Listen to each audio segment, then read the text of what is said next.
Good, how are you? Hey. You guys ready? It's a packed house. We are ready for you. Please, we get bonus points for being here. Everybody.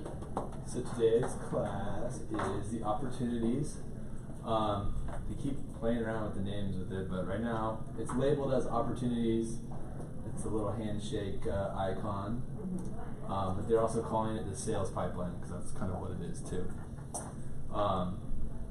From what I think about this whole system, this is going to be one of the most powerful features of Command, mainly because in this pipeline, it's going to control a lot more other things that are kind of coming down the line in the future as well. As of right now, what it can do is kind of track all the deals that you have going on, whether it's a listing, a buyer, there's even a lease section as well.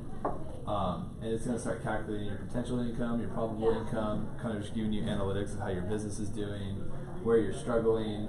So it's kind of like a first aid for your business, which is really cool. And then some of the stuff that's coming soon is once smart plans come out, you'll be able to set up triggers. So as you're kind of just moving it along your pipeline, say you want to set up a trigger for every time a listing goes from the appointment phase to active phase, fire off these marketing campaigns for this listing. So just as you're in the habit of doing this, which is a good way to kind of get in the habit of doing, once those things kind of come out, it's just going to be something that you normally are in the habit of doing, but now it's starting to do even more because it's firing off stuff automatically. So it's cool stuff like that, to where it's going to start automating a lot of stuff that you're normally doing manually just by normally just working something through the pipeline. And then another thing that's coming out too is once the new consumer app gets updated, this is going to control a lot of the stuff the features have on the consumer app. So the consumer app has a feature where it's connected with your client. It gives them a timeline of the whole transaction. So as you're just normally working your deal through this pipeline, your consumer will eventually be getting updated on their app, seeing, okay, where are we at in the whole progress, which is a good way to kind of get in the habit of doing this, because if you leave someone behind in here and your consumer goes on their app like, okay, we're under contract right now, but why does it still say we're going active tomorrow or something like that? So it's kind of a good way to get in the habit of using this, because once you start giving your consumers that app, this is kind of what kind of controls. So this controls that consumer app. Not yet, but once the new one comes out, this will come. So Okay. right now it's good for like keeping track of all your deals going on. You can see in the analytics of how your business is doing. But there's a lot of stuff coming soon that this will control. So it's really important to kind of get the hang of it and get in the habit of using it too. Just going further down the line, you'll kind of be a step ahead for when that stuff comes out. So the layout of this, under the main page of opportunities, you have the 5 stages for each one. Cultivate, appointment, active, under contract, and close. This actually recently changed. They thought that it was only going to be 4 stages, so appointment to close, and then through the labs process they decided, oh wait, there's another stage we can add in here, and that's the cultivate stage. So something you have before a listing appointment or before a buyer's appointment, kind of like a hot lead or someone who could potentially be someone that might be interested in doing something with real estate. So these 5 stages you can't change, but within the stages you can kind of customize it. So by default it's going to give you a little bit of a template of how a normal transaction would go, but they also know that every agent kind of does their business completely differently from the other person. So everyone's got their own checklist, everyone kind of has their own process of doing things. So this allows you to kind of customize and edit the process of how you do things. So if you were to click in to one of these phases, so we'll just use cultivate as an example. There's 3 stages set up. So there's watch, nurture, hot. If we go into the appointment phase, there's scheduling, scheduled, kept. There's the active phase, staging, showing, negotiations. The under contract stage has a little bit more: escrow, inspections, appraisal, financing. You have to scroll sideways a little bit to see all of them. Clear, close. So this is like the default template that it gives you, but you are able to kind of customize this as well. So if you want to rearrange the stages or rename them or add or subtract some of these stages, you can go up into this edit stages area and you can drag and rearrange these, or you can add new stages and then kind of see, okay, this is a stage that I normally do in my business, and then you can kind of add and rearrange it as well. So is this what eEdge is going to look like? Is this taking the place of it? Or This is eEdge? like a whole separate thing than eEdge. But it's transferring all our data over. It will, yeah. It's not Well, you live yet, is it? What's that? Is it live yet? Yeah, you can totally go on it right now. It's agent.kw.com is the website.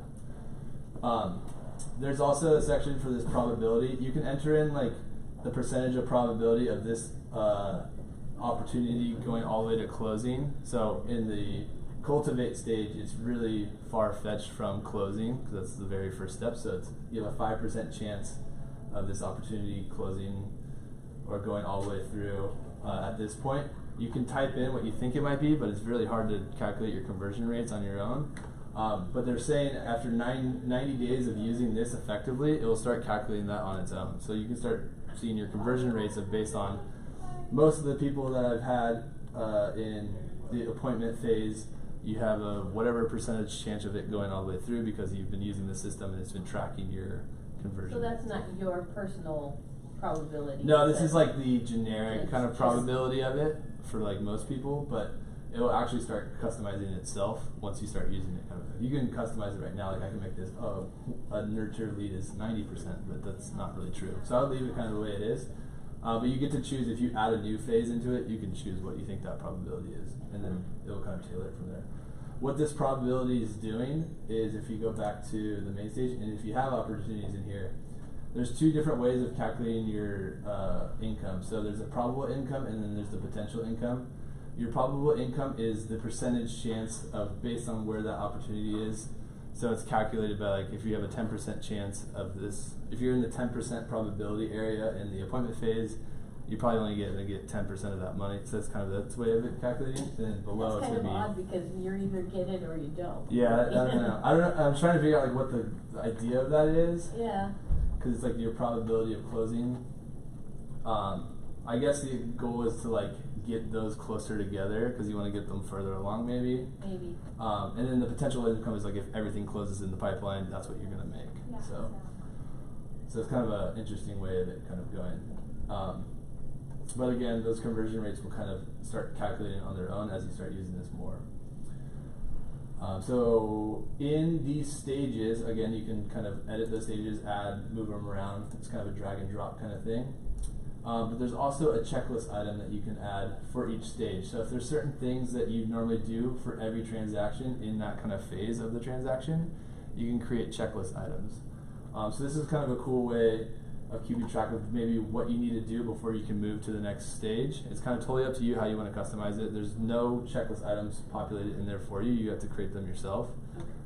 So it might take like a couple transactions to kind of get it all dialed in unless you already have a full-fledged kind of checklist for every transaction. You can kind of implement that into here.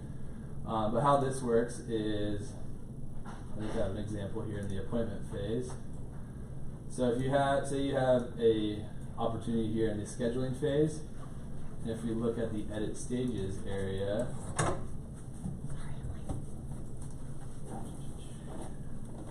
okay, so I have some checklist items set up for the scheduled area. So as we move the opportunity into the scheduled area, a checklist thing comes up saying, I've already accidentally put one that I've done it. Let me turn that off.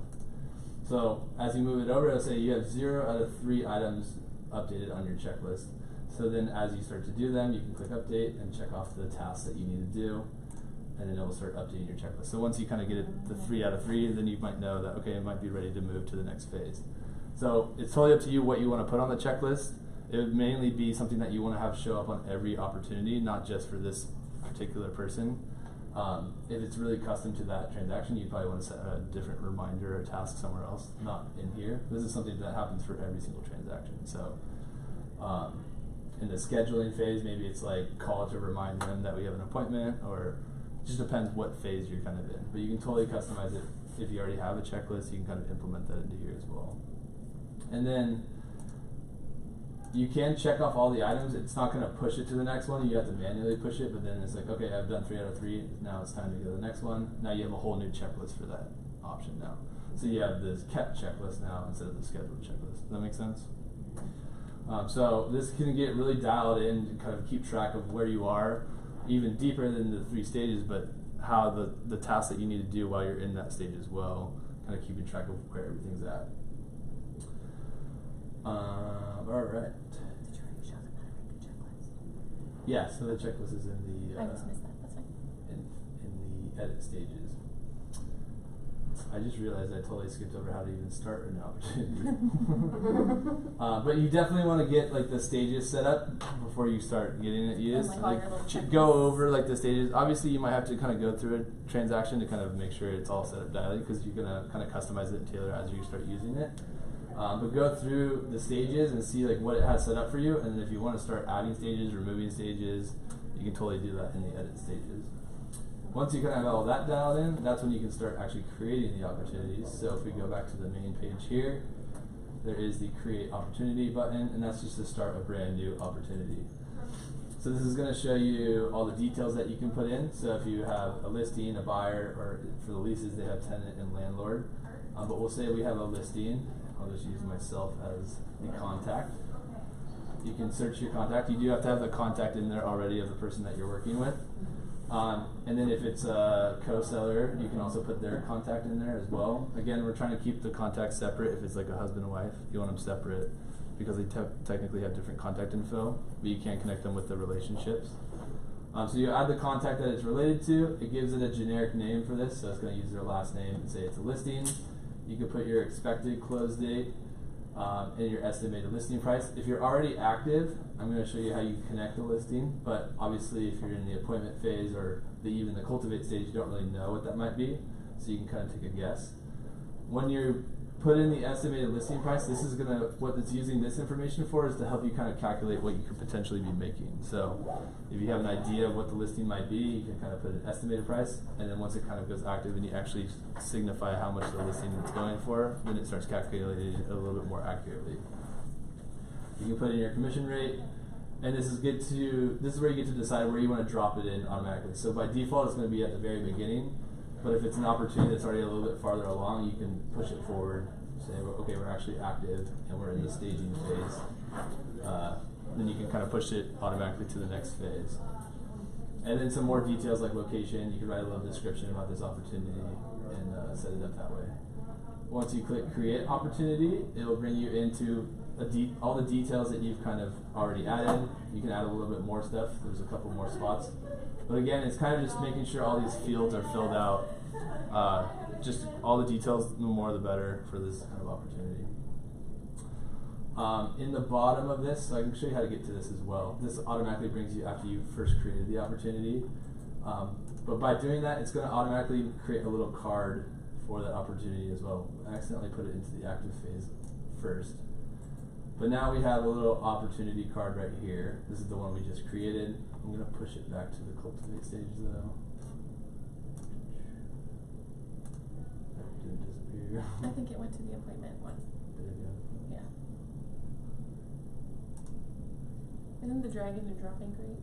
So much easier than anything else. Or do you already? It's been doing this sometimes. It just there it is. Is there a more direct access to it besides before going to my The agent.kw.com. Is No, there- that's the only way to get in there. Yeah, that's the website for it. Here we go. Everything will probably migrate that direction. That's what we're anticipating since they've already got like a connect tab and stuff. The easier it is to get in, the more it'll get used. Yeah. Yeah. Just another bookmark. Alright, so once you create the opportunity, it'll show up as this little card here. When you create it, it's going to bring you to that details page, but to get back to that details page, you can just click on this card and it'll open up those details. And this is, again, you can keep checking back to this. If you didn't have information that was asking for, now you do. Now you can go back and kind of fill that information out. Alright, so again, here's all the kind of details that we entered in. Again, just trying to fill out as much. The one that wasn't on the previous one when you were first creating it is this seller worksheet. So this is a kind of a cool feature that it has that comes into when you start doing the offer comparison, because you can actually put in offers. So for a listing, this is huge for your sellers because you get to fill out this seller worksheet for the buyer's agent commission, the seller agent's commission, closing costs, if the seller has a mortgage balance still, second mortgage balance, HOA, tax stuff. And if you turn the switch on at the very bottom, it will show their net comparison on all the offers. So when it's got a system to where it's going to side by side match all the offers that you have coming in, and at the very bottom, if you have this filled out, it'll show what your seller will net based on the offer as well. So this is kind of a cool tool that you can use with your sellers. Again, you have to fill out this information and then turn this switch on, and then save it, and then that will activate the seller net sheet on the offer comparison. Which isn't available yet, right? The offer comparison? No, it definitely is. Oh. So once you kind of have all that filled out, again, now you get to the point where you're kind of just dragging it along as the process kind of goes. Again, it's just dragging and dropping the little cards. There's a couple ways to do it actually. If you want to drag and drop, you can totally do that. Or if you actually click into the opportunity itself.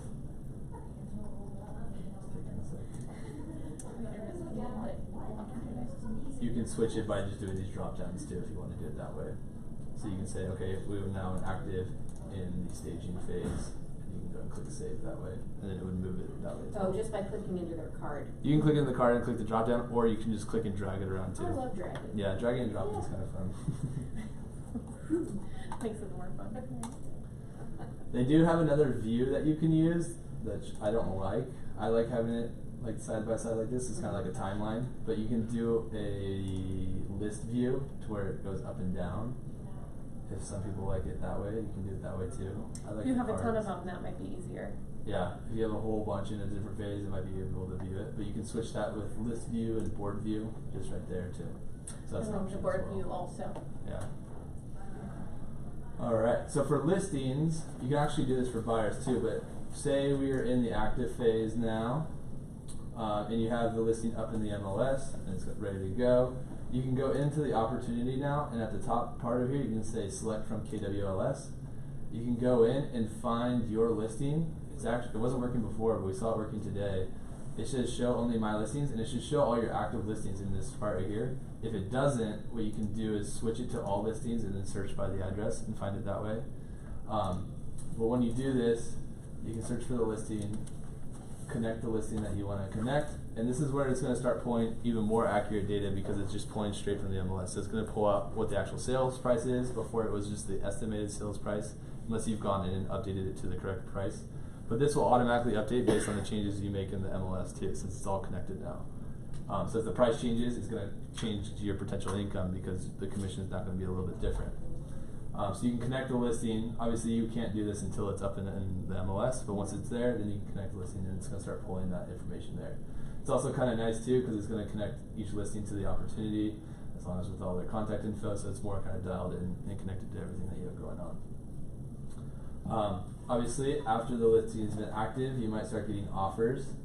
So let me find one that has an example. Let's see here. This one has offers. Yeah.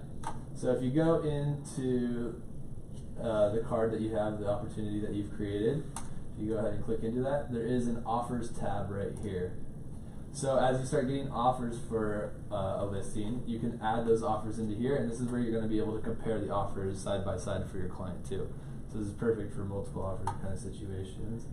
And when you click add new offer, then it's going to ask you for all the details about the offer. You can create a name for it, so it's going to give you a default name as initial offer, but you can change that if you want to. You click create offer, and then you're going to say the offer date, what the close date is of this offer, and then have the information for the parties. So since you are representing the seller, it's going to auto-populate the seller's information for you because you have them in your contacts. But you probably don't have the buyer's information because it's not your buyer, unless you maybe did have a buyer. But you're going to enter all their information. Again, it's going to ask you if they're pre-approved or pre-qualified. And then you're going to put in the agent's information as well. When you get to the next phase, let me enter some stuff in, which will carry and will explain.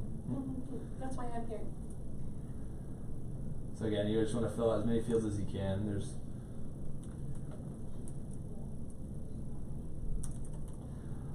as many fields as you can just to have all the information for that offer. Then you get to go to the terms of the offer. So again, this is all what this offer is coming in as, so you can kind of auto-populate this. So, Karen, do you want to Yeah, put like explain a, this? I It's don't know, gonna ask for for cash. cash, so that's like your deposit, so it's gonna be like 100, I don't know, go with 100,000. Okay. Of the amount financed. Amount. probably. I This don't know. listing's at $949. Oh, well then they're gonna need more than $100,000. That's just the one we have connected That's to. just the one we have connected to it. Okay, so amount finance would be the rest. Right. This person's so, just like 0% down all the financing. There we go. We're at 850. Perfect. Earnest amount percentage. Oh, so this is their deposit. So put 15%. 15. Yeah, sure. What would option fee be? We don't have options. We don't have option Okay. fees, right? Yeah. So Termination option, termination. buyer will give notice of termination within 17 days. Seller will contribute how much to a residential service contract? Let's go 700. That's probably high. And the seller will contribute to settlement. 0. We're not paying costs. Nonsense. Alright. So you enter in all the information that the offer kind of entails that you've received, and then you get to go to an agent analysis. So this is where you get to put your input on this offer for your client. So you can say the pros and cons of this offer, and then it's kind of a little summary about it. So it's kind of like what you think and what you have your take on this offer is, especially if you're having multiple offers, then you can say why this is good, why this is bad, compared to the other ones as well. So we'll say good, bad, and then if you wanted to write a summary. Details. Right.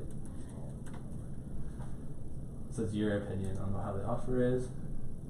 I already had some other example offers on this one now, so there's actually 3 of them. So now you get to see all the offers here that you have for this listing. If you want to compare them all, there's a select all button, or if you only want to compare the select few, you can choose the ones that you want to select. We'll choose select all, and then you can compare offers.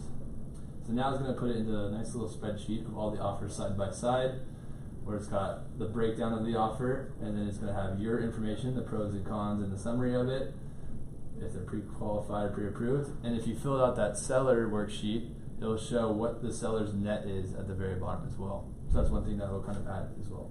That's kind of cool. One thing to note, there is an email offer comparison button here, which is kind of coming soon. It does look like it works, but it actually doesn't.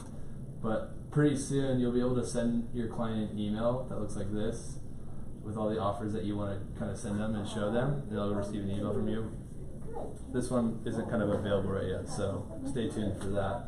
And eventually this will all be integrated with the consumer app, right? Like on their end, they'll be Yeah, able to yeah. see all the offer Like they would get a comparisons notification on their phone that you just sent and them saying, reject hey. and accept offers. Exactly.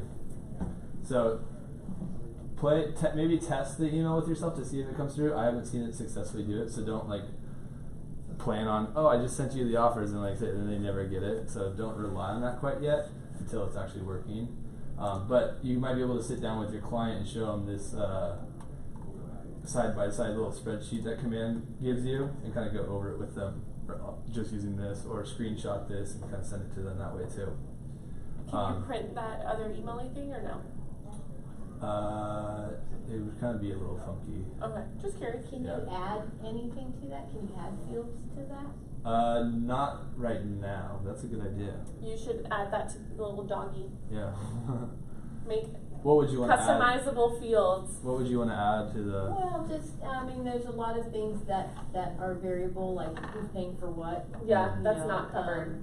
If there's a termite inspection Uh-huh. incorporated, if there's, you know. Yeah, I was saying for right now. I mean, I would definitely This submit carpet that. allowances. Yeah, Yeah. who knows, there's always little stuff that I Mhm. find I'm typing at the end. Yeah, it'd be kind of cool to have like custom fields. That's a good idea. Yeah. You could always submit that feedback. I would say for right now, if you're actually using it, you could always put it into like the summary or the pros and the cons Yeah. about it too. So you kind of add that into there. Yeah, that's a good idea. But that probably would not get calculated in the net.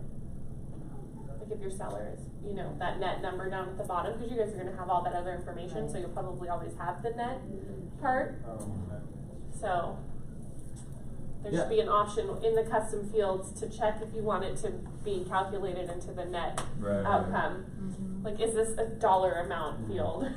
Yeah, then it's gonna get in more Yeah, because they have a default way of it calculating everything. I'm sure. So if you had, you'd have to figure out a way to kind of do that. But yeah, that'd be a good idea. Yeah. It's not a perfect system, But but it's got it most has of the potential to be Mhm. really good. And if you also And want to like just show them make different. clear that like everything is an estimate. This is your estimated net. Mhm. You know, there might be some other variables that come along the way. And if you want to rearrange them, so if you want to show one first or last, you can click it and drag them around too. If you want to rearrange the offers. That's cool. In the offers tab now, so say you've accepted an offer, they do have this accept reject buttons here. And this is kind of a cool feature because they've realized all this time no one has been tracking their rejected offers before. So if you reject an offer, it kind of just gets trashed and Gets kind of scanned to an email and just lives Yeah, it there. just lives there. And But never if we actually start tracking, right. if we actually start tracking this information, the system will eventually be able to give us more analytics and more insights based on when you get to go write offers. If the system has been tracking accepted and rejected offers based on, now you have all the buyer's agent's information, you have that buyer's information, and now you're starting to track what you accepted, what you rejected, as well as everyone else in KW is starting to track it.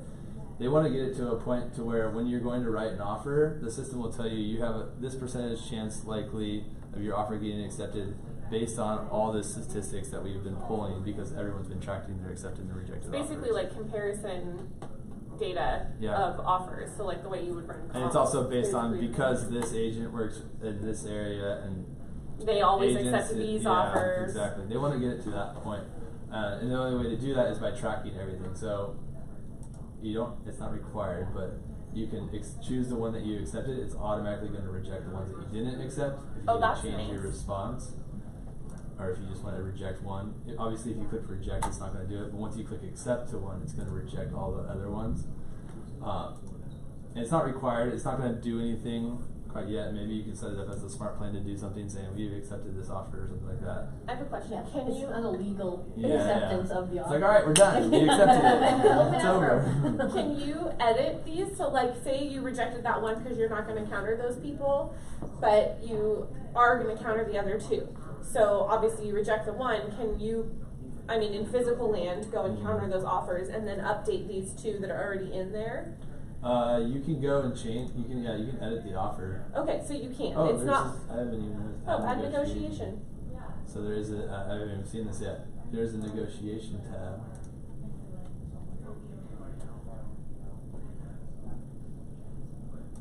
This is new stuff. Huh. So you would add a negotiation onto that offer. Okay, so this is where you're adding your counter information in. Cool. Same kind of thing, same process. You're just updating the terms basically. And it pulled in the offer. Now you can change it. Oh, cool. So let's But say it we probably want to- save it so we can see if it changes it like to. You can again do your pros and cons. Oh, previous negotiation. So now you know who you countered. There you go. So yeah, you can do that. So this is the old information and it updated with the new stuff. Yeah, because I changed the cash from 10,000 to 100,000, Yeah. which is a big jump. But yeah, you can put in negotiations. I haven't even seen that. That's a cool thing. So again, Changing to get to that, it's those little 3 dots at the very end. So you can either edit it, the offer, send the offer, or you can add the negotiation, or you can delete the offer if you want to. It's pretty cool. So I wonder what happens when you compare them now. I guess it just updates it with the Yeah. The it just new updated it with the new information. offer. Yeah. Cool. That's a new thing as well. Neat. So yeah, once you kind of actually choose in the offer that you're going to accept, it's good to kind of go back in the system and tell the system which one you did. Again, this is something, if everyone starts doing this, the system will be, you make it better because it's tracking more stuff. It'll eventually give you guys more insights on when you guys are going to write offers as well. And can you accept one of the offers? Is that your next step? I don't know what your next step is. That's what you do. If you click accept and it rejects all the other ones. And then does that, in your opportunity, move into under contract, or you have to drag and drop it? No, nothing's going to move automatically quite yet. I think when Smart Plans comes out, you could probably set up things to do. So you can set up a triggers like when we accept an offer, move my Smart Plan or move my opportunity to the next one. Mm-hmm. So all the automated tasks aren't quite out yet. And I don't know if that's going to be something right from the Okay. get-go, but it could be something that you might be able to set up. So when you go So all this stuff is into kind of manual. under contract,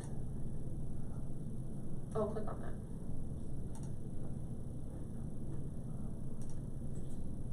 I think I already had it moved to under contract. Oh, okay.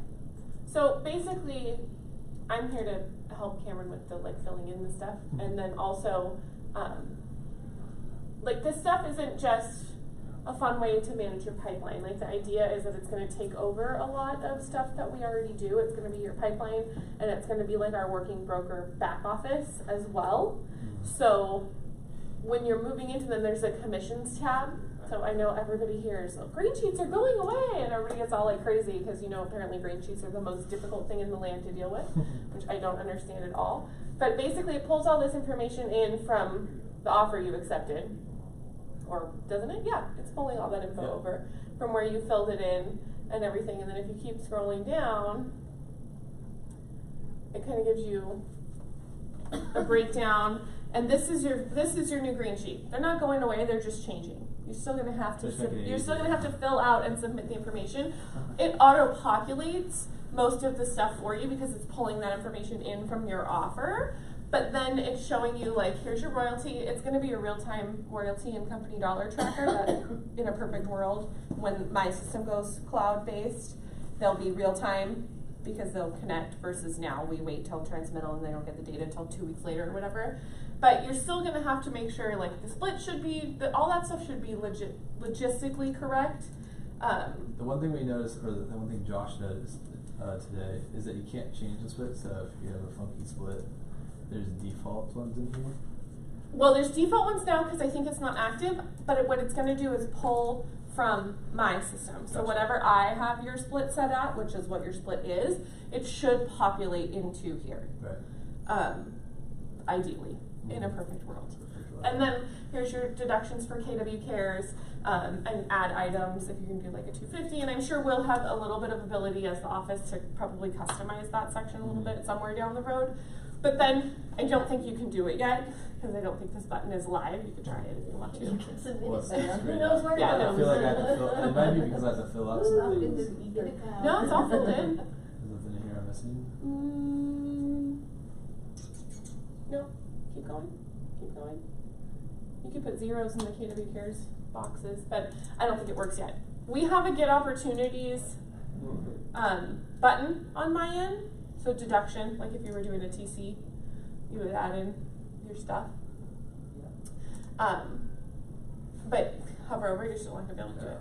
It's not live yet because they haven't connected it to our back office system. That's like third quarter type thing, and when I say third quarter, I'm not anticipating it happening until, I'm really not anticipating it happening until early 2020, based on what I think, because they can't do, it's like the consumer app, they can't do a soft rollout of the consumer app because consumers won't use it if it's not perfect when they get it. They can't do a soft rollout of all of this stuff because our back office data has to be perfect. This is taking away all the stuff we do during transmittal, so they're going to run them side by side until they accept that this is perfection. And I think there are a couple of market centers that are going to be in a lab of this ahead of time, but it's going to be very small because they're not going to mess with that data at all.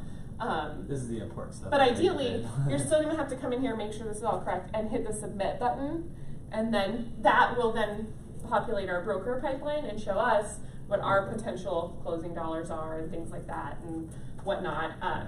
And it's supposed to be the broker pipeline because what they're telling everybody is, like, you can use whatever transaction management system you want. Everybody in this office will probably still use Dotloop because you're already using it, so why would you change?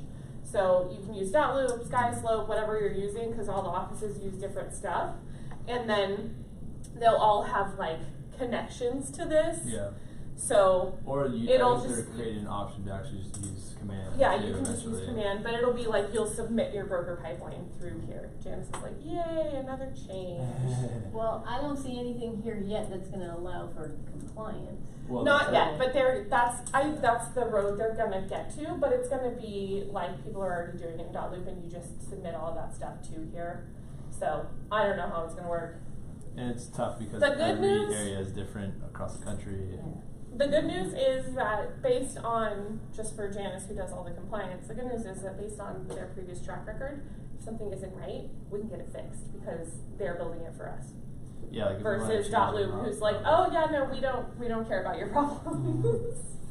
So that's just kind of, that was my last thing. It's just, I just want to convey the value of it, and it's really going to be like, The consumer app, I think, is probably the biggest value of using this now. Yeah. Because And if that- you're not that- already using this, Yeah. when that comes out, So like right now, You're it's gonna be like it's behind. kind of like a overall view of like how your business is doing, where you're at in your business, where you're at in each transaction. But again, like I said, the value that comes when the consumer experience comes out, as well as when smart plans come out, because Yeah. you'll be able to set triggers to like automatically do certain tasks, gonna and automate automatically your life. remind you for certain things when you move the cards to a different kind of spot.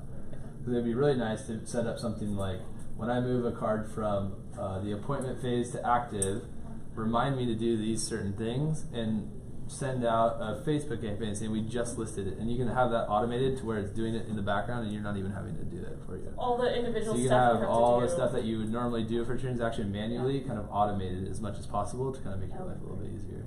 And that's you're gonna just be on the smart plans, you said. yeah, that's what smart plans are kind of. Which just gives you more time to go get more business hmm when you're not having to do all that. And then the whole on the consumer app where they get to see the timeline of how their transaction's going.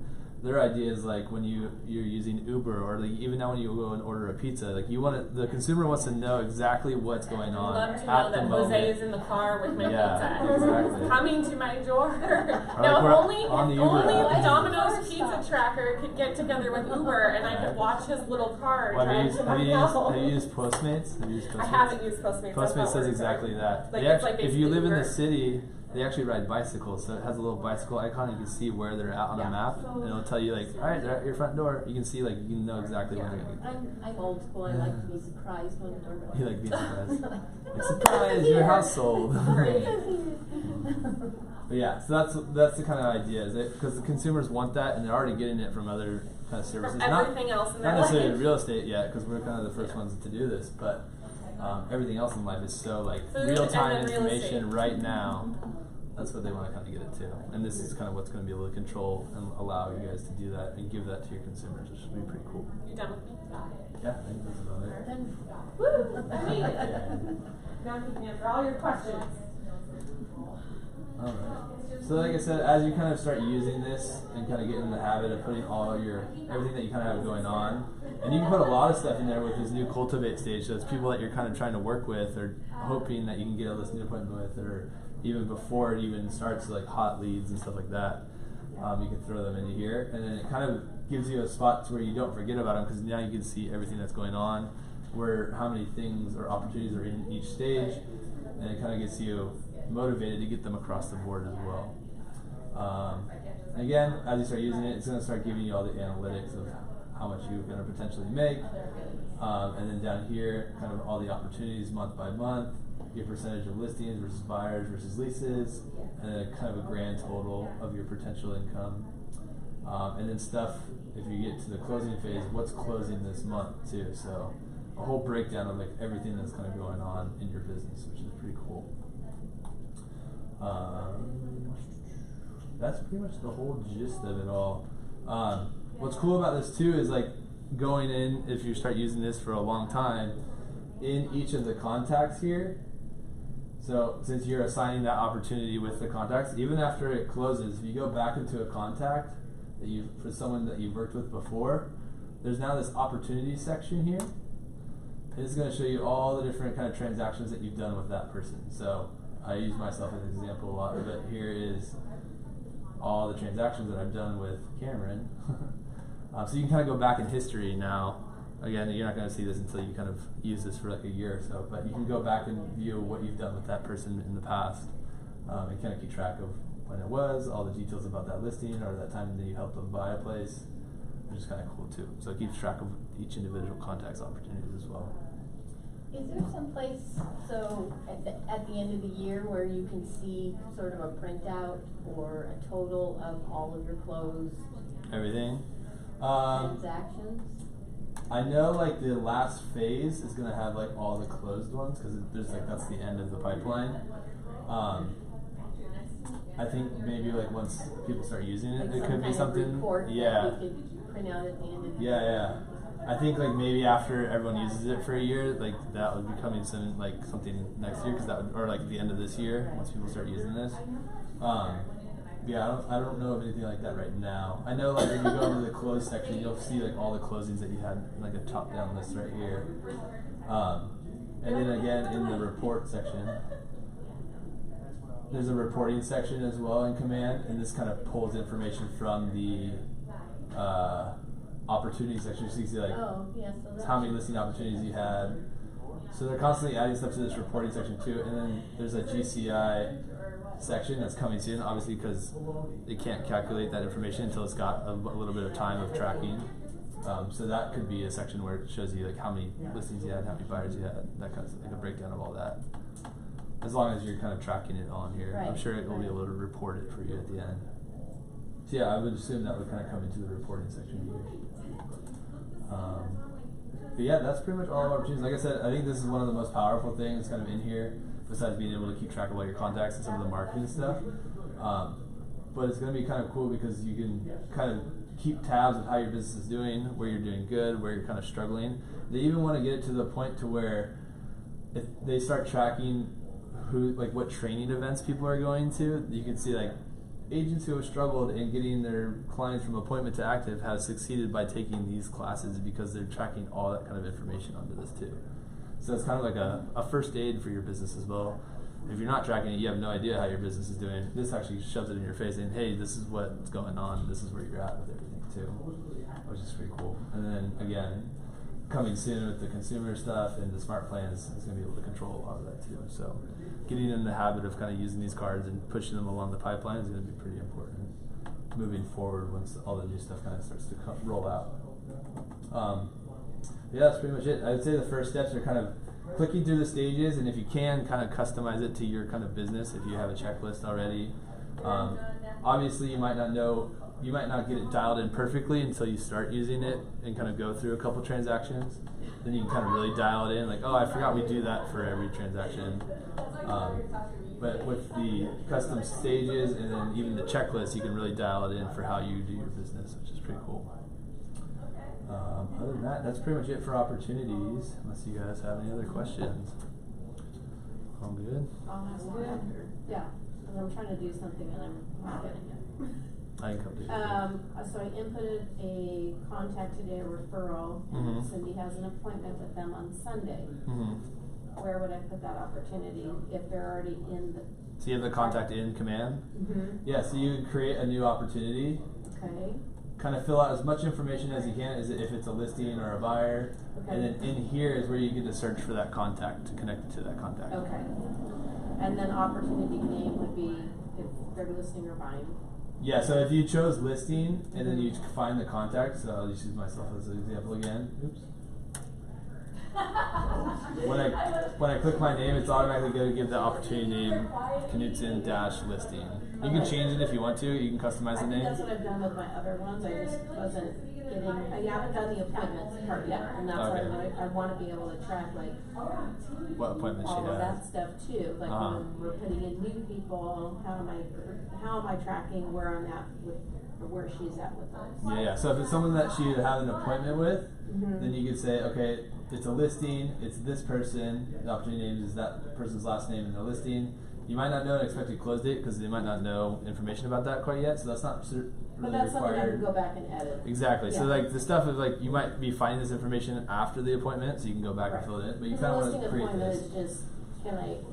Yeah, can I sell your house? Yeah. Exactly. Yeah. And then you start talking details and stuff like that. Right. But then in the opportunity phase, you would want to say appointment, and if she hasn't had it, then you can say if you need to schedule it still, or if it's scheduled. Those are the default ones. Obviously, if you change the stages, it would show the different ones that you've created. Okay. So you can add it into the appointment, and it'll create a little card and put it into that phase directly. So then after she's had the appointment, maybe you move it to kept until it goes active, or they actually start to decide to go active. Then you would move it into the active phase. Interesting, it doesn't ask you when you scheduled it for. It just says scheduled. For like your but appointment time. Doesn't Yeah. tell you when. Yeah, they're working on a calendar I just noticed section. that too. So I was like, all right, so the appointment's there, so I'm Yeah. just tracking that. Mhm. But okay. Yeah, it's kind of like the phase that you're in, rather than like keeping tabs on That's your what our Google schedule. calendar's for. Yeah. It's One supposed to all connect. Na, na, na. That's the whole point. It's all Yeah. supposed to be right there. one of the things that's coming soon though is a calendar. So like keeping track of your. I saw that. So that's but something that- I'm sure that would kind of integrate to it as well once that kind of releases. And I believe that's why there's a connection Okay. for Google Calendar. It doesn't really do much yet besides like hyperlink Yeah, you cause to I your like calendar. the fact that when we put in a contact, Uh-huh. that she's already had email contact with back and forth, when I put that new contact in today, Mhm. it brought up all of All the her- emails that you had Yes, with that and person. I Yeah. think that's awesome. All the interactions, So- yeah. So right now, if you're like logging interactions, so like if she went on an appointment, what I would do is go into that person's contact. And put it in the description. You can add it as like an interaction that you had with that person. So I'll bring up myself again. When you're inside that contact, what you can do right now. So here's the contact. If you click the little plus button, Yeah. you can do So that's where you can put like schedule for. add activity. That's what it's called. Add activity. Okay. The interaction type was a meeting, and you can describe how the meeting went. So Okay. test Okay. meeting. So I can do that. It'll timestamp it, and then if you Okay. click save, now it will show up on the timeline that you had a meeting For with that that person. contact. So you'd rather add it after the meeting happened, because then you can Yeah. write in the description of the details of how the meeting went. Oh, that's really. So now it's helpful. going to add to this whole timeline. So it's a mixture not just of those emails that you've had with that It's person, also but like activity. activities that you've had. So that could be a phone call that you had with the person, a text message that you had with the Right. person, whatever you want, you can add into that Okay. just so to keep that's notes, or you can add it as a note, however you kind of want to do it. Hit the plus. Yeah, but it doesn't really, like right here you can click view calendar, but that's just going to hyperlink you to a new tab with your calendar. It's not really integrated fully yet until they release the calendar. We're still monitoring, we're still getting used to Google Calendar, which Yeah. is working. We're Yeah. good. Yeah, we've done good. So- Yeah, but until it like integrates with everything, you And kind of have to then- enter it in saying it That's actually okay. happened. Okay. As long as I know I can get to a spot to monitor it and Uh-huh. put it in. A cool thing that you can do though with this is if you open up Kelly and then open your contacts in Kelly, like to view all the contacts that you have in Command, Yeah. and if you actually make a phone call through the app, once you hang up, Kelly reminds you, hey, how'd that phone call go? Like added an activity. So if you're using Kelly to make phone calls, it will automatically remind you to like write down a note of how that phone call went, and then it will automatically add it to that person's timeline. Would do the same thing with text? I'm not 100% sure about text. You can try it, test it out maybe on yourself though, and see kind of how it works. I know the phone calls. I've tried the phone call. I called the office and it's like, hey, what did you talk about, kind of thing. So it's trying to get you to log those So interactions many for things you. are tracking me. Yes. But that would be Yeah. great, if Cindy could actually, after her meeting, record whatever happened, then it would be in there automatically, and you don't have to go, how was that meeting? You could actually do it. I got that. Let's see. You can actually. Let me switch this over real quick. Something to show you guys too. Let's see here.